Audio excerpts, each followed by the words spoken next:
तो आज थी हमारी स्कूल की छुट्टी, तो सुबह सुबह जल्दी उठ जाता हूँ। फिर मैं नहा धोकर मस्त रेडी हो जाता हूँ। है मुझसे कोई स्मार्ट बताओ। फिर मैं खाना खाने लग जाता हूँ। तो खाना खाने के बाद मैं चला जाता हूँ नमाज पढ़ने के लिए, क्योंकि आज था जुम्मा। फिर मैं चला जाता हूँ शकील भाई के घर। तो हम निकल जाते हैं मस्जिद की ओर नमाज पढ़ने के लिए।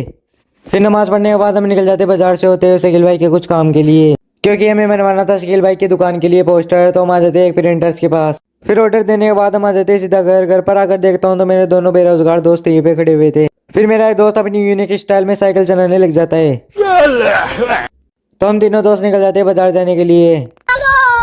फिर हम यहाँ से कुछ सामान खरीद लेते हैं। सामान खरीदने के बाद हम चले जाते हैं पेट्रोल पंप। तो वहां से हम करा लेते हैं 100 रुपये में टंकी फुल। फिर हम निकल जाते हैं वापस हमारे घर जाने के लिए। तो घर पर आने के बाद तैयार होकर हम निकल जाते हैं हमारे गाँव जाने के लिए, क्योंकि वहाँ पर कुछ प्रोग्राम था। फिर ठंडी ठंडी हवा को चीरते हुए हम पहुंच जाते हैं हमारे प्यारे से गाँव में। इतना सुकून। फिर गाँव में पहुंचने के बाद मेरी मुलाकात हो जाती है हमारे बड़े भाई से, जो कि डेली मेरे ब्लॉग देखते हैं। फिर वहीं पर आ जाता है छोटा टाइगर, जो कि अपनी बदमाशी दिखाने लग जाता है। तो हम तीनों दोस्त निकल जाते हैं गाँव में घूमने के लिए। फिर हम बैठ जाते हैं खाना खाने के लिए। खाना खाने के बाद हम निकल जाते हैं वापस हमारे घर जाने के लिए। फिर घर पर आकर देखता हूँ तो रेस भाई मेरे ब्लॉग देखने में लगा हुआ था। तो मैं और मेरा दोस्त निकल जाते हैं बाहर ड्यू पीने के लिए। उससे मेरा फिर क्या कुछ देर बाद फायदा। मैं आ जाता हूँ हमारे घर। और आज का व्लॉग आपको कैसा लगा? अच्छा लगा हो तो लाइक करना। मिलते हैं नेक्स्ट व्लॉग में।